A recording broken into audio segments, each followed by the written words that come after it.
and Heal in India. Medical tourism and Heal in India will be promoted in partnership with the private sector along with capacity. हर वर्ष की तरह इस वर्ष का भी union budget आ चुका है। जी हाँ, आपको बता दें कि शनिवार दिनांक 1 फरवरी 2025 को वित्त मंत्री निर्मला सीतारमण ने वित्तीय वर्ष 25-26 का बजट पेश किया। इस बजट को एक्सपर्ट की मौजूदगी में एनालिसिस करने हेतु कॉन्फेडरेशन ऑफ इंडिया इंडस्ट्री द्वारा ब्रिलियंट कन्वेंशन सेंटर में लाइव व्यूइंग एवं विश्लेषण सत्र का आयोजन किया गया। सत्र के दौरान एक्सपर्ट के साथ कई उद्योगपति, अर्थशास्त्री पैनल मेंबर की भूमिका में मौजूद थे। लाइव व्यूइंग के पश्चात पैनल मेंबर्स के द्वारा बजट में पेश किए गए विषयों पर एनालिटिकल चर्चा के साथ मीडिया मेंबर्स के द्वारा प्रश्नावली की गई। इस दौरान डीएनडी न्यूज 24 के संपादक नलिन दीक्षित द्वारा भी बजट को लेकर प्रश्न किए गए, जहां मनीष डफरिया की लाइन "वादे तो बहुत थे मेरे महबूब के झोले में" को हाईलाइट करते हुए संपादक ने बजट के प्रति उनकी अपेक्षाओं के बारे में पूछा। वहीं दूसरी ओर आर्थिक व्यवस्था के मद्देनजर रुपये की डॉलर के सामने गिर रही कीमत और आए दिन कमजोर पड़ रहे शेयर मार्केट को साधते हुए सवाल किया। पैनल मेंबर संजीव अग्रवाल और प्रवीण अग्रवाल द्वारा इन प्रश्नों के उत्तर दिए गए। डॉलर का ड्यूरिंग दी पिछले 25 साल में 30 साल में तो एक ये है, मतलब इकोनॉमी का एक पार्ट हो गया है बेसिकली। तो अभी तो देखा जाए तो इवन अमेरिका चिंतित है कि उसका डॉलर कहीं वीक तो नहीं हो रहा है। तो ये बेसिकली इसमें एक बैलेंस की रिक्वायरमेंट है बेसिकली। अगर ओवरऑल इंडस्ट्री देखें तो कंट्री भी चाहती है, अगर आरबीआई भी इंटरवीन करती है कि डॉलर को वीक करना है कि नहीं करना है, तो ये ओवरऑल इकोनॉमी के हिसाब से मूवमेंट होता है बेसिकली। मेरा इसका मानना है ब्रिक्स का जो अलग से जो एक विषय रहा है, तो इससे भी कहीं डोनाल्ड ट्रंप के बनने के बाद, जो बॉर्डन के बाद जो कहानी इन लोगों की शुरू होती है, तो सर उसमें भी कोई फर्क पड़ रहा होगा इसमें ब्रिक्स? हाँ, अभी थोड़ी सी अनसर्टेनिटी है। आई थिंक अभी नए प्रेसिडेंट जो यूएस के आए हैं वो क्या क्या नई चीज़ें लाएंगे। आई थिंक प्रॉबेबली एक क्वार्टर में वो क्लियर होंगी। नेक्स्ट मार्च तक उम्मीद है कि सारी चीज़ें क्लियर होंगी कि इकोनॉमी मूव कैसे करने वाली है, वर्ल्ड इकोनॉमी, और भारत को कैसे इम्पैक्ट करने वाली है। बट ओवरऑल जो एक्सपोर्ट का बूस्ट किया है बजट में, उस हिसाब से ऐसा लग रहा है कि भारत के लिए ये फेवरेबल ही होगा जो भी होगा।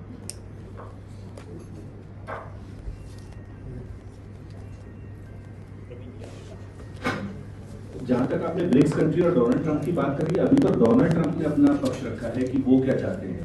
अभी इंडिया की, मोदी जी की, जयशंकर जी की diplomacy has not played it's part. आप नोटिस करेंगे जैसे पहले दिन इन्होंने बोला था डोनाल्ड ट्रंप ने या अमेरिकन एडमिनिस्ट्रेशन ने कि 17,000 इलीगल इमिग्रेंट्स इंडिया को वापस जाएंगे। इलीगल तो इलीगल है, वो इंडिया ने इमीडिएटली एक्सेप्ट कर लिया। उससे फायदा ये हुआ कि नेक्स्ट डे उनका स्टेटमेंट आ गया कि H1B वीजा पे इफेक्ट नहीं आएगा। तो इंडियंस की जो सबसे बड़ी वरी थी H1B वीजा, वो उन्होंने इमीडिएटली टेक केयर कर लिया।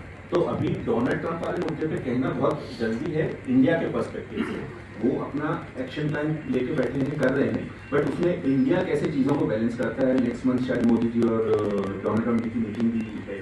सो उसमें अभी बहुत कुछ होना बाकी है, इतनी जल्दी हम कुछ भी कह नहीं सकते। और frankly I'm not an expert on dollar and markets, but all I can say is it's a cycle. Markets जब बहुत अच्छे थे तब ऐसा जरूरी नहीं था कि हर चीज़ बहुत अच्छी चल रही है, तभी इकोनॉमी में बहुत सारे चैलेंजेस थे। अभी मार्केट डाउन है तो ये नहीं कह सकते कि इकोनॉमी एकदम से डाउन हो गई है। So it's a cycle which will go. प्रश्नों के बाद हमारे साथ Prestige institute of management and research के प्रोफेसर जुड़े, जिन्होंने रुपये की गिरती कीमत पर बजट का प्रभाव बताया। साथ ही CII के इंडस्ट्रियलिस्ट द्वारा इस बजट को सराहा गया और संतोष जताया गया। चलिए जानते हैं उन्होंने आगे के इंटरव्यू में क्या कहा। Doctor Amitabh Joshi, Prestige institute of management and research Indore PG campus से हूँ। अमिताभ जोशी जी, हम ये जानना चाहेंगे आपसे कि जो हमारा रुपी है, जो हमारा जो मुद्रा है, वो डॉलर के मुकाबले जो गिरती जा रही है दिन ब दिन, इस बजट से उसमें क्या फ़र्क पड़ेगा? देखिए, समझने की बात यह है कि हमारा जो डॉलर के मुकाबले रुपी जो है वो गिर रहा है, तो उसका कारण क्या है। देखिए, ये होता है डिमांड और सप्लाई के कारण। डॉलर की डिमांड दिन ब दिन बढ़ते जा रही है। इस डॉलर की डिमांड को कंट्रोल करने के लिए मोदी जी ने make in India campaign launch किया है। अभी इस बजट में भी मेक इन इंडिया को उन्होंने स्पेशल जो है फोकस दिया है। जैसे एलसीडी पैनल पे उन्होंने कस्टम ड्यूटी 10% से बढ़ा के 20% कर दी। तो इसका फ़ायदा ये मिलेगा हमको कि हमारी इंपोर्ट कम होगी, एलसीडी पैनल की इंपोर्ट कम होगी तो जो डॉलर की डिमांड है वो कम होगी। डॉलर की डिमांड कम होगी तो होने से हमारा जो रुपया है वो मजबूत होने लगेगा। तो ये जो मेक इन इंडिया कैंपेन इन्होंने सरकार ने या मोदी जी ने जो लॉन्च किया है, इसका बेसिक उद्देश्य यही है कि इंपोर्ट सब्सटीट्यूशन, और इंपोर्ट सब्सटीट्यूशन मतलब डॉलर की डिमांड को कम करना, रुपये को मजबूत बनाना। और वैश्विक स्तर पर जो हमारा रुपया है, पहले हम पेट्रोल या क्रूड ऑयल खरीदते थे तो हमको डॉलर में पेमेंट करना होता था। अब मोदी जी के एफर्ट्स के कारण ये हो रहा है कि हम रुपये में ही हम पेमेंट कर रहे हैं। तो इसका एक फ़ायदा हमको ये मिलता है कि डॉलर की डिमांड कम हो रही है, रुपये की हम सप्लाई अंतर्राष्ट्रीय मार्केट में बढ़ा रहे हैं। तो ये हमारा जो रुपया है थोड़ा स्टेबल होने लगा है। आपने देखा होगा पिछले 2-3 सालों से जो है डॉलर रुपी वो 85 के आसपास ही है, ज़्यादा इसमें गिरावट नहीं आई है। तो ये मेक इन इंडिया कैंपेन की मैं बोल सकता हूँ कि ये एक तरीके से सक्सेस है ये। सर ये जो अमेरिका में जो बाइडेन के बाद जो आपका ट्रम्प बने हैं, तो उन्होंने जो अभी ब्रिक्स पे कुछ प्रतिबंधित जैसी कुछ इनडायरेक्टली डायरेक्टली तो ऐसा कुछ नहीं रहा है उनका स्टेटमेंट, तो जो ब्रिक्स वाला मामला था, जो उनकी मुद्रा वाला मामला था, वो कहीं इस बजट से इफेक्ट होगा या इंडिपेंडेंटली मोदी जी अपना अलग से कहीं कुछ प्लान करेंगे? देखिए क्या होता है, कोई भी नई सरकार बनती है तो उसको अपने देश की अर्थव्यवस्था मजबूत करने का पूरा अधिकार है। तो अमेरिका की इकोनॉमी में ब्रिक्स कंट्रीज से इंपोर्ट ज़्यादा हो रहे थे।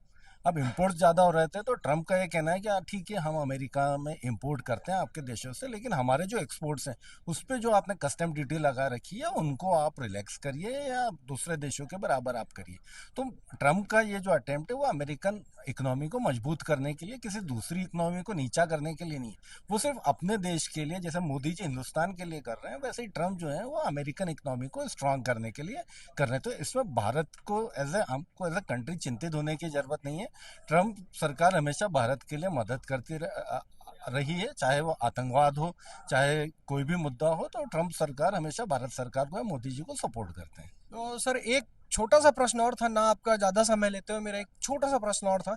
वो प्रश्न ये था सर कि हमारे मध्य प्रदेश को बार बार 5,000 करोड़ का जो कर्ज लेना पड़ता है, वो 5,000 करोड़ का कर्ज क्यों लेना पड़ता है? अमूमन जब इस एनालिसिस पे जाते हैं तो जो मुफ्त का अनाज देना, जो मुफ्त की चीज़ें देना, क्या ये चीज़ हमारे इकोनॉमी को इफेक्ट नहीं करती है?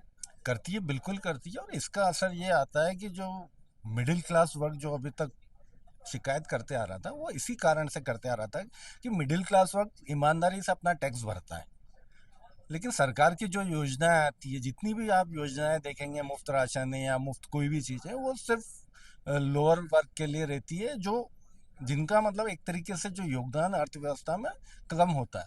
लेकिन इसमें सरकार की गलती नहीं है। देखिए क्या होता है, किसी एक महान अर्थशास्त्री ने बहुत अच्छा कहा था कि सरकार का काम प्रॉफिट कमाना नहीं है।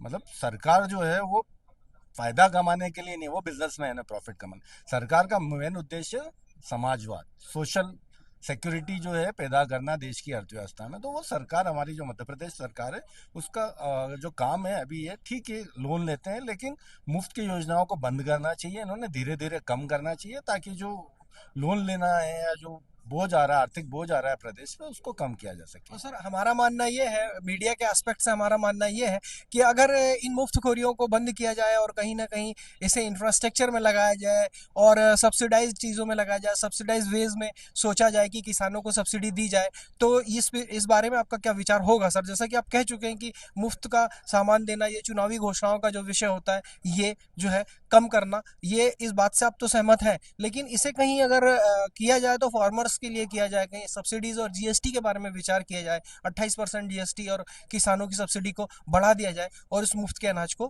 कहीं ना कहीं बंद किया जाए। देखिए दो चीज़ें हैं इसमें, मतलब एक थोड़ा सा इसमें फिर हमको है ना, चुनाव से जो हम सुधार चाह रहे हैं, रिफॉर्म्स चाह रहे हैं। क्योंकि क्या होता है, चुनाव के पहले जो घोषणा पत्र होते हैं कि हम ये देंगे, मुफ्त में 2,000 रुपये देंगे लाडली बहनों को, या जो योजनाएं देंगे, एक तरीके से क्या कर रही है सरकार, रिश्वत दे रही है। एक तरफ सरकार बोलती है रिश्वत देना और लेना पाप है, लेकिन चुनाव के पहले आप क्या प्रलोभन दे रहे हैं? आप रिश्वत का ही प्रलोभन दे रहे हैं कि आप हमको वोट देंगे तो हम आपको 2,000 रुपये देंगे। एक तरीके से ओपन रिश्वत है ये। तो इस तरीके की जो है वो चुनाव आयोग को एक्शन लेना चाहिए, और ये सारी जो चुनाव के पहले जो घोषणाएं होती है वो सब बंद करना चाहिए। दूसरा सबसे महत्वपूर्ण जो है, किसानों को जो सब्सिडी दी जाती है वो ठीक है देना चाहिए, लेकिन धीरे धीरे उसको कम करना चाहिए। और भी तरीके हैं, अगर आप इरिगेशन की फैसिलिटी सुधारते हैं, किसानों को अगर जल समय पे पूरा इरिगेशन मिलता है तो फसल भी अच्छी आएगी और किसान आर्थिक रूप से मजबूत भी होंगे। तो सरकार को सब्सिडी ना देते हुए इरिगेशन को इम्प्रूव करने के लिए जो योजना है उन पर फोकस करना चाहिए। तो हमारे इंदौर शहर के ये अर्थशास्त्री महोदय, आपने बहुत खरी खरी और स्पष्ट बात बताई है। और ये जो चुनावी प्रलोभन की बात और ये जो रिश्वत की बात करी, बहुत खरी खरी और स्पष्ट करी है। और हमें, हमारे दर्शकों को ये आपकी बातों से ये संदेश मिलता है कि किसी भी तरह से मुफ्त की चीज़ें बांटना या चुनावी प्रलोभन देना सरकार के लिए उचित नहीं है। आपका बहुत बहुत धन्यवाद सर। न्यूज़ 24 से मैं नलिन दीक्षित। आज हम CII के प्रोग्राम में आए हैं और हमें इंदौर शहर के जाने माने इंडस्ट्रियलिस्ट मिले हुए हैं। सर, आपका परिचय और किस इंडस्ट्रीज़ को आप बिलोंग करते हैं? मैं नितिन नागड़ा, मैं वी कमर्शियल व्हीकल्स में वाइस प्रेसिडेंट हूँ और हम कमर्शियल व्हीकल्स बनाते हैं। हमारे 8 प्लांट हैं मध्य प्रदेश में और करीब 35,000 लोग हमारे यहाँ हैं और हम काफ़ी काम कर रहे हैं इलेक्ट्रिक व्हीकल और अदर व्हीकल्स। तो सर, हम ये मान लें कि आप एक ह्यूज इंडस्ट्री चला रहे हैं, 35,000 लोग आपके अंडर में काम कर रहे हैं और 8 इंडस्ट्री आपकी है। तो ये जो है सर, EV व्हीकल का जो सेक्टर है, क्या आप इस बजट से पूरी तरीके से संतुष्ट हैं सर? देखिए, काफ़ी काम अलग बजट से अलावा भी चल रहे हैं ईवी के लिए। जैसे अभी आपने सुना होगा कि 10,000 बसें ईवी की सरकार लेने वाली है।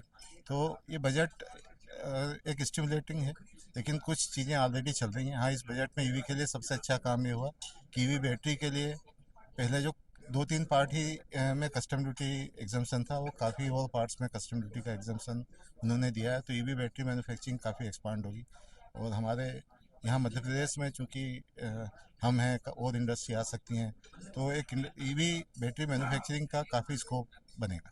तो सर, आपकी इंडस्ट्री के लिए जहां हम लिथियम और ये वाले पार्ट पे कुछ चर्चा करना चाहें, तो ये पार्ट से आप लोगों को कुछ लाभ हुआ है? नहीं, जब हम ईवी की बात करते हैं तो लिथियम बैटरी के जो पार्ट्स हैं वो बहुत इंपॉर्टेंट है और फ्यूचर जैसे ईवी का है। तो ये ईवी बैटरी को मैं अभी जो थोड़ा सा ईवी का जो एक्सपांसन है वो थोड़ा सा लिमिटेड था, वो एकदम से तेज़ी से बढ़ेगा और ये ओवरऑल पॉल्यूशन और जो एम है हमारा ईवी की तरफ ड्राइव करने का, उसको इम्पेटस देगा।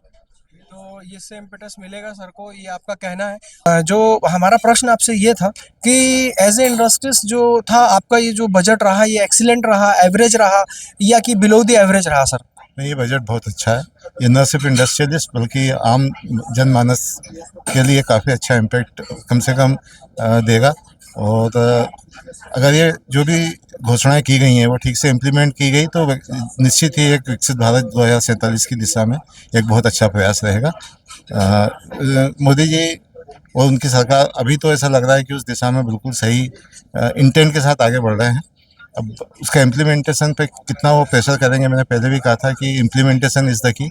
सो अब उनको इम्प्लीमेंटेशन पे ध्यान देना है कि कितने अच्छे तरीके से इन सब घोषणाओं का वो इम्प्लीमेंटेशन कर सकते हैं। तो ये हमारे इंदौर शहर के जाने माने इंडस्ट्रियलिस्ट हैं। ये 35,000 वर्करों को रोजगार देते हैं। 8 आपके पास इंडस्ट्रीज़ हैं, ऑलरेडी 8 इंडस्ट्रीज़ को ये संचालित कर रहे हैं और इनका कुल मिला के ये विचार है। महत्वपूर्ण बात ये है, जिन बिंदुओं में हमने चर्चा की है उससे जो ये एनालिसिस निकलता है कि ये जो आप इंडस्ट्रियलिस्ट के तौर पर मोदी जी ने जो बजट और ये जो सीतारमन जी ने जो बजट प्रस्तुत किया है, ये आम जनमानस के लिए भी बहुत अच्छा है। और इंडस्ट्रीज़ जैसे कि ईवी इंडस्ट्री जिसका आप संचालन कर रहे हैं, वो भी पूर्ण रूप से विकसित होगी। और जो है पर्यावरण के लिए जो आप लोगों ने मुहिम उठा रखी है कि ईवी ज़्यादा से ज़्यादा ईवी व्हीकल्स का निर्माण हो और ये आगे बढ़े, उसमें भी ये हेल्पफुल रहेगा। और जो मेक इन इंडिया का और आगे का जो विकसित भारत का संदेश है, वो सर का कहना ये है कि मोदी जी के इन योजनाओं को इम्प्लीमेंटेशन की और आगे बढ़ के ज़रूरत है और ये ऐसा होगा, निकट भविष्य में होगा और अब मैं पूर्ण रूप से इससे संतुष्ट हूँ।